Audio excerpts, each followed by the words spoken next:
Magnetic materials देखे थे, paramagnetic, ferromagnetic और डायामैग्नेटिक। एक एक को अपन डिटेल में पढ़ेंगे। सबसे फर्स्ट है अपना पैरामैग्नेटिक। Paramagnetic materials. तो ये जो पैरामैग्नेटिक मटेरियल्स होते हैं, केमिस्ट्री में पढ़ा होगा, अनपेयर्ड इलेक्ट्रॉन नहीं पढ़ा, ये शायद अब आएगा तुम्हारे अनपेयर्ड इलेक्ट्रॉन्स। तो पैरामैग्नेटिक मटेरियल्स में अनपेयर्ड इलेक्ट्रॉन्स होते हैं। अब अभी पढ़ोगे आगे, कोऑर्डिनेशन कंपाउंड वाला चैप्टर आएगा, उसमें पढ़ोगे कि हम कैसे इलेक्ट्रॉन फिलिंग करते हैं। ऐसे, हाँ, ऐसे करते हैं इलेक्ट्रॉन फिलिंग। तो पैरामैग्नेटिक मटेरियल में क्या होता है, एक इलेक्ट्रॉन अनपेयर्ड रह जाता है, ठीक है, एक हो सकता है, दो हो सकता है, मतलब अनपेयर्ड इलेक्ट्रॉन रह जाते हैं पैरामैग्नेटिक मटेरियल। तो फर्स्ट पॉइंट को हम ये लिखेंगे, they have unpaired electrons, they have unpaired electrons.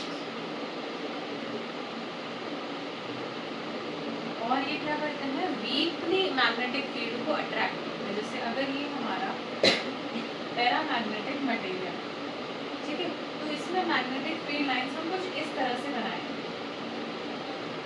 ये मैग्नेटिक फील्ड लाइंस है, इसको ये इस तरह से अट्रैक्ट कर रहा है। अगर इसकी जगह मैं फेरोमैग्नेटिक बनाती ना, तो कैसे बनाती, अगर इसी की जगह मैं फेरोमैग्नेटिक बनाती तो ऐसे बनाती।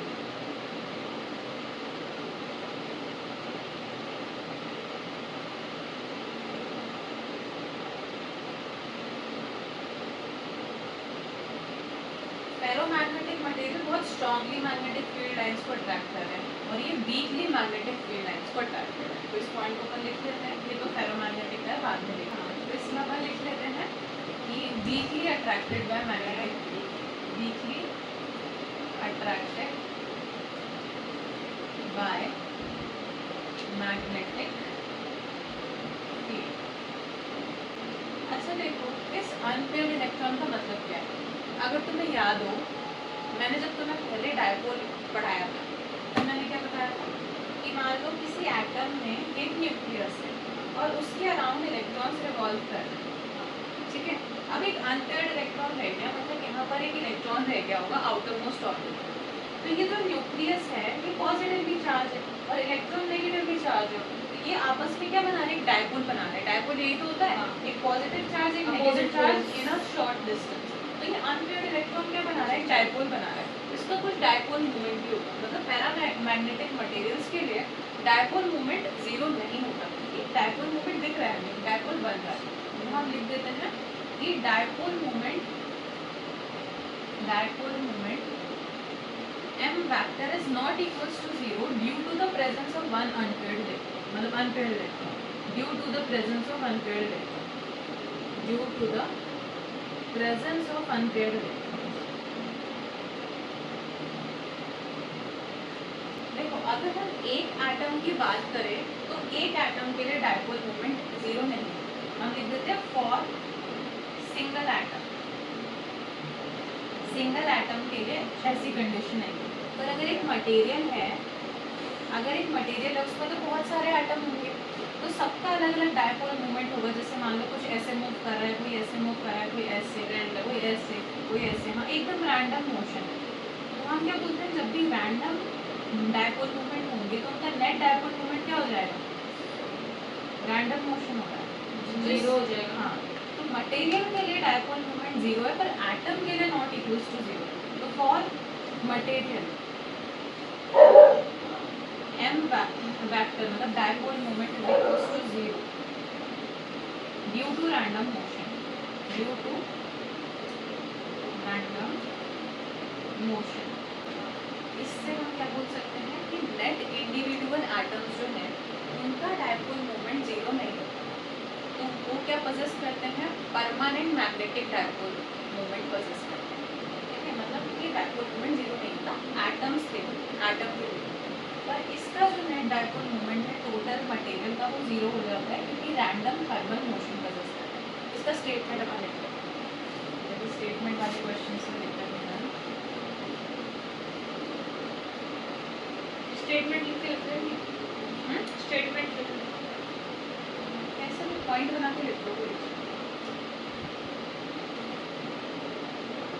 The individual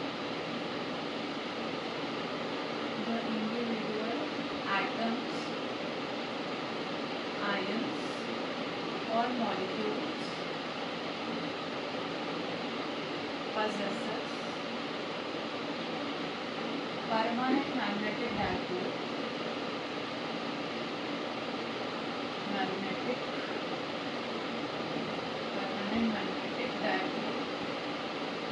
moment, but the net magnetic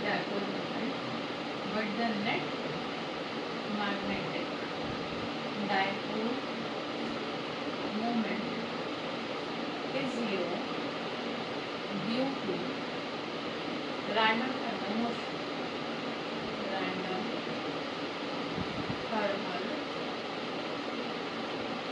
तो देखो, जैसे मैंने बोला था तुमको कि सारे मटेरियल्स के जो एटम्स हैं उनका रैंडम मोशन होता है, पर जैसे कि हम मैग्नेटिक फील्ड लगा देंगे, बी नॉट है मैग्नेटिक, एक्सटर्नल मैग्नेटिक, मान लो मैंने एक्सटर्नल मैग्नेटिक फील्ड लगाई तो ये वीकली अट्रैक्टेड है, तो सारे डाइपोल्स एक साथ एक डायरेक्शन में नहीं आएंगे, कुछ तो आ जाएंगे और कुछ वैसे ही रह जाएंगे। जैसे मान लो ये कुछ ऐसे डाइपोल हैं जो कि मैग्नेटिक फील्ड की डायरेक्शन में आ गए, पर बाकी बचे हुए नहीं है, बाकी अपनी पोजीशन पे जैसे थे वैसे ही। इसलिए हमने बोला कि क्या है, वीकली अट्रैक्टेड है, कुछ एटम्स तो आ जाते हैं मैग्नेटिक फील्ड की डायरेक्शन में और बाकी के नहीं आते। ठीक है, तो हम यहाँ लिख देते हैं, ये तो बी नॉट हो गई एक्सटर्नल,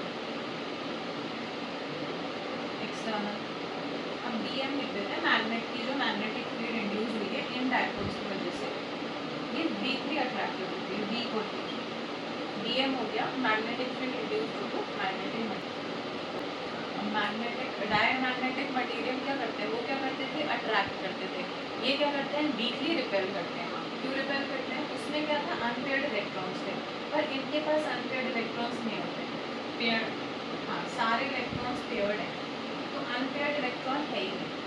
तो क्या होता है, जैसे अगर एक न्यूक्लियस है, इसमें एक इलेक्ट्रॉन ऐसे मूव कर रहा है तो दूसरा ऐसे मूव कर रहा होगा, तो एक दूसरे के मोशन को कैंसिल आउट कर देते हैं, तो net dipole moment individual atom के लिए भी जीरो हो जाता है, पूरे मटेरियल के लिए भी जीरो हो जाता है।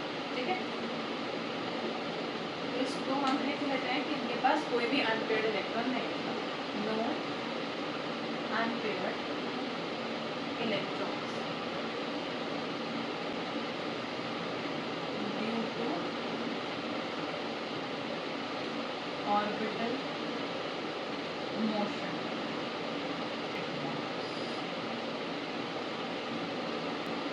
हाँ, तो इंडिविजुअल डायपोल मोमेंट भी नहीं होता, ओवरऑल डायपोल मोमेंट भी नहीं होता, there is no individual magnetic dipole moment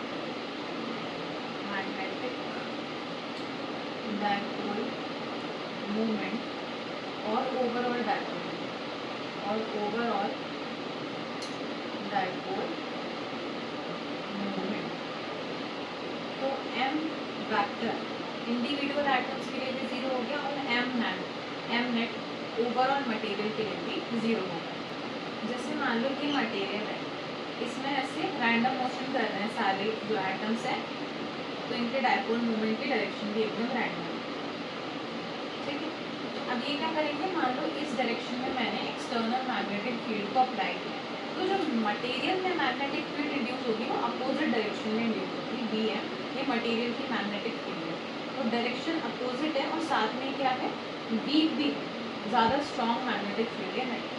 ठीक है, तो कुछ मटेरियल होंगे जो इसके डायरेक्शन में, इस मैग्नेटिक फील्ड की डायरेक्शन में अलाइन हो जाएंगे, कुछ थोड़े बहुत। ठीक है, मैग्नेटिक ये क्या है, पैरामैग्नेटिज्म का ही हायर ऑर्डर है, हायर वर्जन है। पैरामैग्नेटिक में भी अट्रैक्ट हो रही थी मैग्नेटिक फील्ड है, इसमें भी अट्रैक्ट होगी पर स्ट्रॉन्गली अट्रैक्ट होगी। हाँ, ये पॉइंट अपन लिख लेते हैं, हायर ऑर्डर ऑफ पैरामैग्नेटिज्म,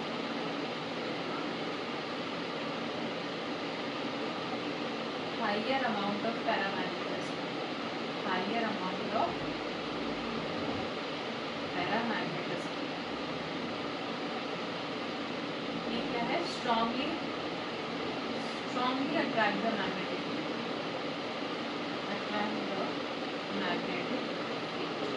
अब इसमें क्या होता है, फेरोमैग्नेटिक मटेरियल का जो हर एक एटम है वो भी पैरामैग्नेटिक मटेरियल की तरह डायपोल मोमेंट पोजेस करता है। पर इसमें क्या होता है, जैसे अगर ये एक मटेरियल है तो बहुत सारे एटम एक साथ मिलकर अपने आप को एक ही डायरेक्शन में अलाइन कर देते हैं। मान लो इतना एरिया है, इसमें ये सारे मटेरियल्स ने अपने आप को एक डायरेक्शन में अलाइन कर दिया। इतने एरिया में इन्होंने कुछ एक पर्टिकुलर डायरेक्शन में अपने आप को अलाइन कर दिया। तो हर एक एटम के पास अपना डायपोल मोमेंट है, पर वो मैक्रोस्कोपिक एरिया में एक ही डायरेक्शन में अलाइन हो गए। और ये जो हर एक बन रहा है ना हमारे पास, हर एक अलाइनमेंट एरिया बिहेव करता है, हाँ, इसको हम डोमेन बोलते हैं। ये जो एरियाज बन रहे हैं जो एक पर्टिकुलर डायरेक्शन में, इस हर एक एरिया को हम बोलते हैं डोमेन। हाँ, ये हर एक जो है वो छोटे छोटे मैग्नेट की तरह बिहेव करता है। जैसे ये वाले इस डायरेक्शन में, सर ये आयरन वाला एग्जांपल है ना? आयरन वाला सर ने तो आयरन में बताया कि आयरन इसीलिए थोड़ा सा बिहेव करता है मैग्नेट की तरह।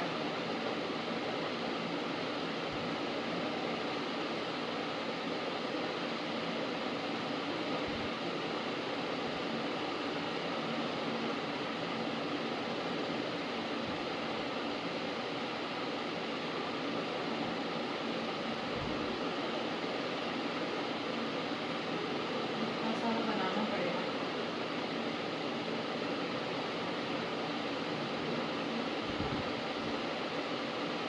बना लो कंप्यूटर में।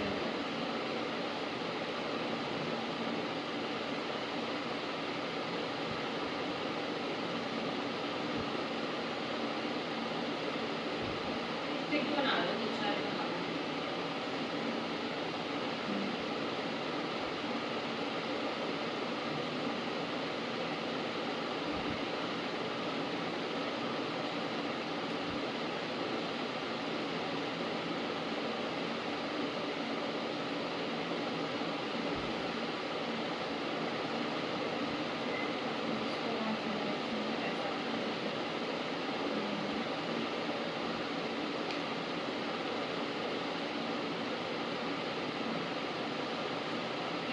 हर एक एरिया बन रहा है, ये एक डोमेन, ये एक डोमेन, ये एक डोमेन, इनको हमने बोल दिया डोमेन्स बन रहे हैं। द इंडिविजुअल एटम्स और आयंस और molecules possesses dipole moment. However, with one another, they interact with one another in such a way that they align themselves spontaneously, मतलब एक साथ spontaneously in one direction over a macroscopic volume मतलब वही एक volume, और ये volume visible है, ऐसे नहीं माइक्रोस्कोपिक है, मैक्रोस्कोपिक वॉल्यूम डोमेन। जैसे हमने अभी बनाया कि सब डोमेन्स की डायरेक्शन अलग थी, हम जैसे मैग्नेटिक फील्ड अप्लाई करेंगे एक्सटर्नल मैग्नेटिक फील्ड, ये सारे जो डोमेन्स थे इनमें डायरेक्शन अलाइन हो जाएंगे। सारे, हाँ, सारे डायपोल जो छोटे छोटे बन रहे हैं सब एक डायरेक्शन, जैसे मैग्नेटिक फील्ड अप्लाई करेंगे, जैसे, हाँ, एक्सटर्नल मैग्नेटिक फील्ड जैसे अप्लाई करी वैसे ही ये सारे डोमेन्स एक ही डायरेक्शन में आते हैं।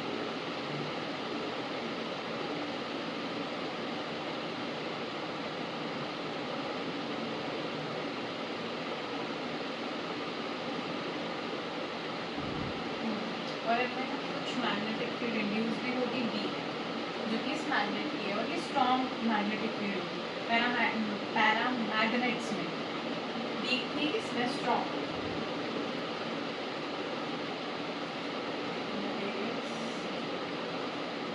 डायमैग्नेटिक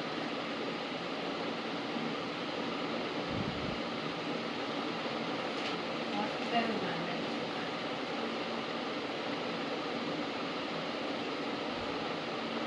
अच्छा, पैरामैग्नेटिक feebly magnetized, feebly मतलब weakly magnetized in the direction of magnetic field। एक तो क्या होता है, वीक होता है, और साथ में मैग्नेटिक फील्ड के डायरेक्शन में।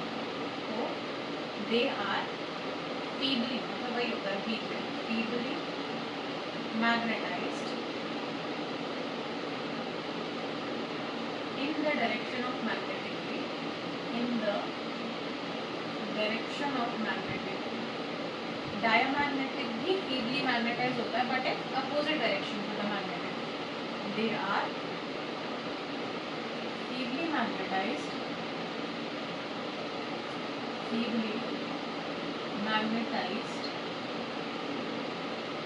in the direction, in the opposite direction of magnetic field. और ये क्या करते हैं, strongly magnetized होते हैं in the direction of magnetic field. They are strongly magnetized in the direction of magnetic field. In the direction of magnetic field. अब देखो जो पैरामैग्नेटिक मटेरियल्स हैं, एक्सटर्नल मैग्नेटिक फील्ड भी हमने इस डायरेक्शन में बनाई थी और जो मैग्नेट में मैग्नेटिक फील्ड इंड्यूस हुई थी वो भी इस डायरेक्शन में बनाई थी.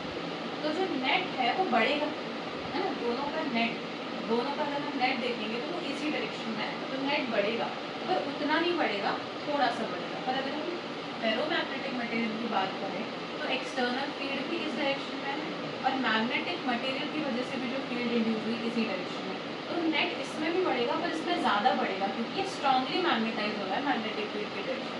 पर इसमें क्या होगा, एक्सटर्नल मैग्नेटिक फील्ड की डायरेक्शन ये है और मैग्नेटिक मटेरियल में जो मैग्नेटिक फील्ड इंड्यूस हुई उसकी डायरेक्शन अपोजिट है. इसमें जो नेट मैग्नेटिक फील्ड होगी वो डिक्रीज होगी. हम लिख देते हैं net magnetic field increases slightly. इसमें स्लाइटली इंक्रीज होगी, थोड़ा सा इंक्रीजेस स्लाइटली. इसमें क्या होगी, डिक्रीज हो जाएगी क्योंकि अपोजिट डायरेक्शन में. तो net magnetic field decreases slightly. अब बहुत ज़्यादा डिक्रीज तो होगी नहीं क्योंकि खुद ही बहुत वीक है. डिक्रीजेस स्लाइटली और उसमें इस वाले को ऊपर ऐसे इधर डिनोट कर देना कि BM क्या है, स्ट्रॉन्ग है और इधर BM क्या है, वीक है. इधर भी BM क्या है, weak. Net magnetic field increases to a significant amount, मतलब ज़्यादा इंक्रीज, significant amount.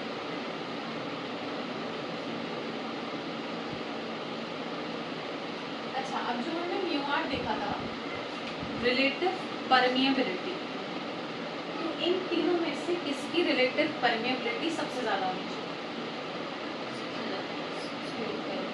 इसकी क्यों? वो ज़्यादा अपने अंदर से हाँ, तो परमिएबिलिटी का मतलब यही है कि कितने ज़्यादा इलेक्ट्रिक लाइन्स को अपने थ्रू पास होने देना है, कितना परमिट हो जाएगा. इसकी म्यू आर की वैल्यू सबसे ज़्यादा, उससे हम इसकी और इसकी तो नेगेटिव में जाएगी, इसकी सबसे ज़्यादा. तो इसके लिए म्यू आर की वैल्यू 1 से बहुत ज़्यादा है, इसके लिए म्यू आर की वैल्यू 1 से ज़्यादा है और इसके लिए तो म्यू आर की वैल्यू 1 से कम है. ठीक है,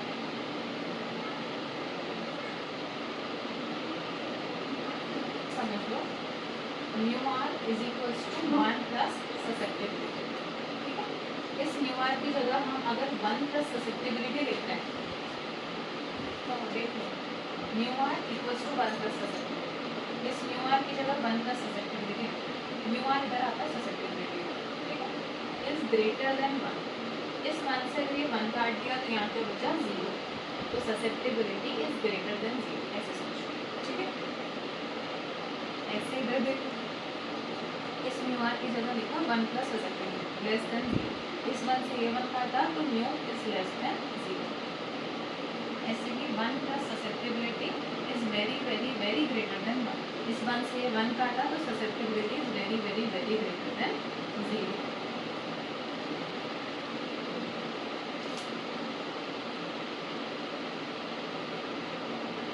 अच्छा, 0 से ज़्यादा है मतलब क्या है, पॉजिटिव होगा.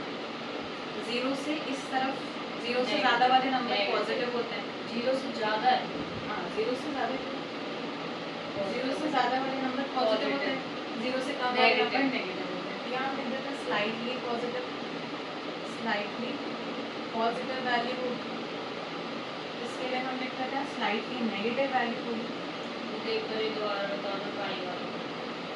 पाई वाला ये देखो, ये रिलेशन याद है, mu R equals to 1 plus susceptibility. जिस म्यू आर की जगह लिख दिया 1 plus susceptibility is greater than 1। अब जैसे तुम्हारे इक्वल्स टू में होता है ना, उस साइड सेम चीज़ आई तो काट सकते हैं, वैसे इसमें भी होता है, इस साइड और इस साइड सेम चीज़ों को काट दिया, 1 हटा दिया तो कुछ नहीं बचा, 0 बचा, तो ससेप्टिबिलिटी इज ग्रेटर देन 0। ये रिलेशन स्लाइटली नेगेटिव वैल्यू हो गई और इसकी highly positive value, highly positive value. बहुत बार बोल चुके हैं, वही लिखा है कि weakly attracted by magnetic field lines और repelled by magnetic field lines strongly attracted by weakly attracted by magnetic weakly मतलब वीकली होता है ना, weakly attracted by magnetic field lines, MFL मतलब magnetic field lines, weakly repelled by magnetic field lines, weakly repelled by magnetic field lines or is strongly attracted by magnetic field lines. Now magnetic field lines. अब एक important point है जो समझो,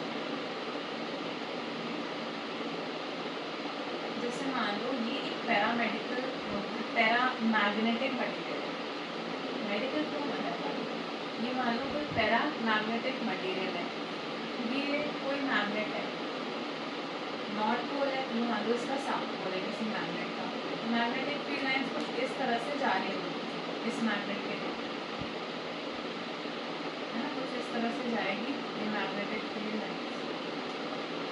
ये जो paramagnetic material है ये क्या करता है, weekly attracted by magnetic field lines, तो मैग्नेटिक फील्ड लाइंस की इस तरफ जा रहा है, मैग्नेटिक फील्ड लाइन से अट्रैक्ट हो रहा है, ठीक है, बिल्कुल एक बार समझ लो, ये मैग्नेट है, इसकी फील्ड लाइंस नॉर्थ से साउथ जाती है, ये क्या है, पैरामैग्नेटिक मटेरियल है, तो इसकी जो फील्ड लाइंस है ये क्या करता है, मैग्नेटिक फील्ड लाइंस को वीकली अट्रैक्ट करता है, तो मतलब ये इस तरफ जाना चाहेगा, है ना, तो ये वाला जो रीजन है ये क्या है, स्ट्रॉन्ग मैग्नेटिक फील्ड वाला रीजन है, स्ट्रॉन्ग मैग्नेटिक फील्ड लाइंस वाला रीजन है, क्योंकि यहाँ पर मैग्नेटिक फील्ड लाइंस बहुत पास है, तो ये वाला जो रीजन है वो वीक मैग्नेटिक फील्ड लाइंस वाला रीजन है, तो ये क्या जा रहा है, वीक मैग्नेटिक फील्ड लाइन से स्ट्रॉन्ग मैग्नेटिक फील्ड लाइन की तरफ आ रहा है, तो paramagnetic material tend to move from weak magnetic field region to strong magnetic field region, ठीक है, इस पॉइंट पर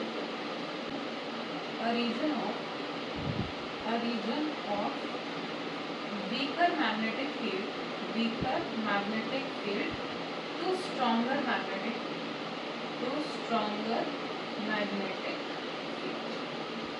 ठीक है। अब इस डायमैग्नेटिक के लिए देखते हैं, ये नॉर्थ मान लिया, साउथ मान लिया, इसके लिए कुछ मैग्नेटिक फील्ड लाइंस बना लेते हैं इस तरह से, तो ये क्या करता है, weekly repelled by the magnetic, ये क्या करता है, weekly repelled by the magnetic field, तो मतलब ये पीछे जाना चाहेगा, ये स्ट्रॉन्ग वाले एरिया से वीक वाले एरिया की तरफ जा रहा है, ठीक है, दिख रहा है ये स्ट्रॉन्ग वाला एरिया ये उससे दूर जा रहा है, तो स्ट्रॉन्ग टू वीक, तो इसका उल्टा लिख देंगे, टेंडेंसी टू मूव फ्रॉम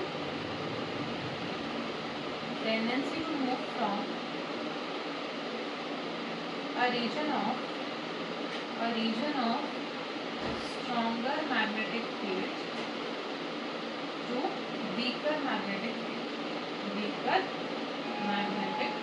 फिर इस फेरोमैग्नेटिक का देखें, ये नॉर्थ में मान लो, साउथ में ये कुछ मैग्नेटिक फील्ड लाइंस है, और ये अगर हमारा फेरोमैग्नेटिक मटेरियल है ये तो बहुत स्ट्रांगली अट्रैक्ट करेगा, ठीक है, तो ये वाला रीजन है स्ट्रॉन्ग मैग्नेटिक फील्ड का, ये वीक मैग्नेटिक फील्ड का, तो ये वीक वाले रीजन से स्ट्रॉन्ग वाले रीजन में आ रहा है और बहुत स्ट्रांगली आ रहा है, इसकी स्ट्रॉन्ग टेंडेंसी, तो जो हमने सेम इसके लिए लिखा था उसमें स्ट्रॉन्ग लगा देंगे, have strong tendency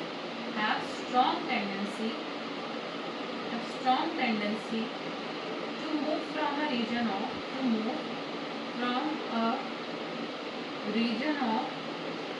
weak weak magnetic field to strong magnetic field, weaker magnetic field to stronger magnetic field। Aluminium and copper paramagnetic है।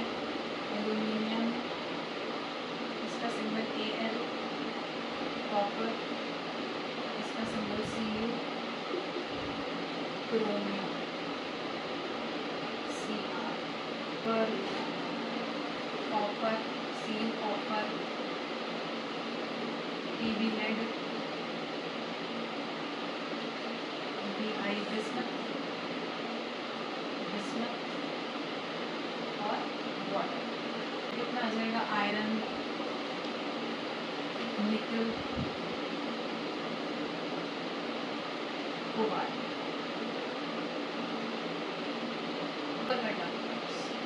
ग्राफ आ गया। इसके बाद आएगा सुपर कंडक्टर्स। क्या करते हैं? लो टेम्परेचर पर, अच्छा टेम्परेचर कम होगा तो क्या होगा? रेजिस्टिविटी बढ़ेगी। बढ़ जाएगी। कंडक्टर्स के लिए हमने पढ़ा है रेजिस्टिविटी बढ़ेगी तो करंट भी बढ़ेगा, ठीक है। करंट बढ़ेगा तो कंडक्टिविटी भी बढ़ेगी। तो ये क्या करते हैं? लो टेम्परेचर पे हाई कंडक्टिविटी दिखाते हैं और हाई डायामैग्नेटिज्म दिखाते हैं, ठीक है। At low temperature shows high conductivity and diamagnetism. High conductivity and diamagnetism.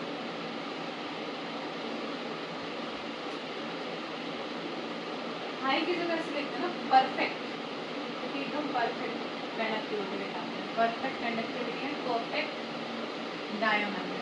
क्या करते हैं? जैसे अगर ये मटेरियल है तो जितनी भी मैग्नेटिक फील्ड लाइंस आएगी ना इनको ऐसे रिपेल करती हैं बुरी तरह से। अच्छा, अपने अंदर से पास हो गया। हाँ, ऐसे बुरी तरह से पूरा, मतलब एक भी लाइन अपने अंदर नहीं आने देंगे। तो इनके लिए ना जो काई की वैल्यू है, ससेप्टिबिलिटी की वैल्यू वो एग्जैक्ट -1 हो जाती है और म्यू आर की वैल्यू 0। म्यू आर क्या बता रही थी? परमिएबिलिटी। अभी परमिट ही नहीं करने दे रहा एक भी लाइन को, तो म्यू आर की वैल्यू 0 है। Magnetic field lines are completely expelled, मतलब एकदम मैग्नेटिक फील्ड लाइंस को हटाई देती है, कंप्लीटली एक्सपेल्ड। ये क्या करते हैं? मैग्नेट्स को भी रिपेल करते हैं और खुद भी मैग्नेट से रिपेल करते हैं। तो repels the magnet and repel by the magnet. Repels the magnets and repelled by the magnets and repelled by the magnets। इसी को हम बोलते हैं मिजनर इफेक्ट। मिजनर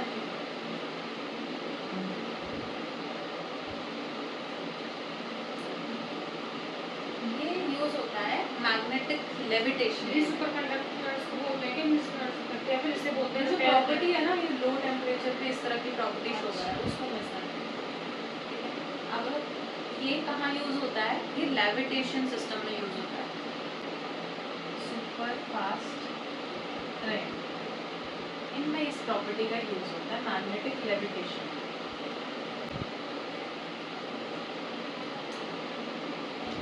यहाँ से तो हमें क्वेश्चन दे दिया गया। पैरामैग्नेटिक मटेरियल्स, इनमें क्या होता है? इसी ग्राफ है टेम्परेचर वर्सेस ससेप्टिबिलिटी का। तो टेम्परेचर बढ़ाने पर ससेप्टिबिलिटी कम होती है, तो susceptibility is inversely proportional to temperature. और इस प्रोपोर्शनलिटी साइन को हटाते तो एक सी कांस्टेंट आता है, जिसको हम बोलते हैं क्यूरीज कांस्टेंट। क्यूरीज कांस्टेंट ये ऐसा टेम्परेचर है जिसके ऊपर एक मैग्नेटिक मटेरियल पैरामैग्नेटिक बन जाता है। ये भी फेरोमैग्नेटिक में भी देखेंगे अपन, ऐसा ही ग्राफ। ये टेम्परेचर जिसके बाद पैरामैग्नेटिक सब्सटेंस बन जाता है, फेरोमैग्नेट भी पैरामैग्नेट में कन्वर्ट हो जाता है। ये क्यूरीज लॉ कांस्टेंट और ये क्यूरी कांस्टेंट। सी क्यूरीज लॉ कांस्टेंट लिख लेते हैं, म्यू नॉट हो गया क्यूरीज कांस्टेंट। अब देखो म्यू नॉट को हम आई अपॉन एच लिख सकते हैं, इक्वल्स टू सी अपॉन।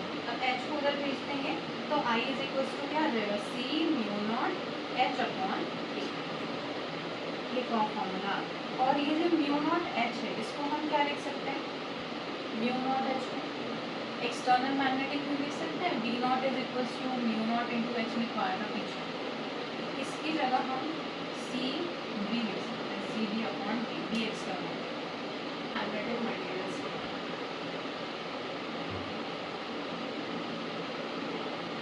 ये टेम्परेचर और ये टाइम इस पर डिपेंड ही नहीं करता, independent of temperature, independent of temperature, temperature बढ़ाने पे भी ससेप्टेबिलिटी कांस्टेंट।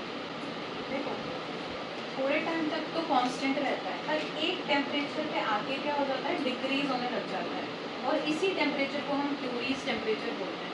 ठीक है, वो टेम्परेचर जिसके बाद पैरामैग्नेटिक मटेरियल पैरामैग्नेटिक में कन्वर्ट हो जाता है। ये जो टेम्परेचर आया ना यहाँ पे, इसको हम बोलते हैं टीसी, क्यूरीज टेम्परेचर।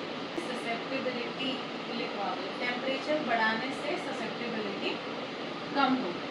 ठीक है, इसका भी इसका रिलेशन ऐसे याद रखते ना, C upon T minus T C, मतलब क्यूरीज टेम्परेचर को टोटल टेम्परेचर में से माइनस किया, सिर्फ उतने पार्ट तक ये फेरोमैग्नेटिक रखा, उस टेम्परेचर के बाद ये पैरामैग्नेटिक बन गया। ठीक है, इसको हम बोलेंगे क्यूरी-विज लॉ, क्यूरी-विज लॉ। ठीक है, एक बार क्यूरी टेम्परेचर की डेफिनेशन लिख देते हैं, Curie temperature, temperature at which a ferromagnetic material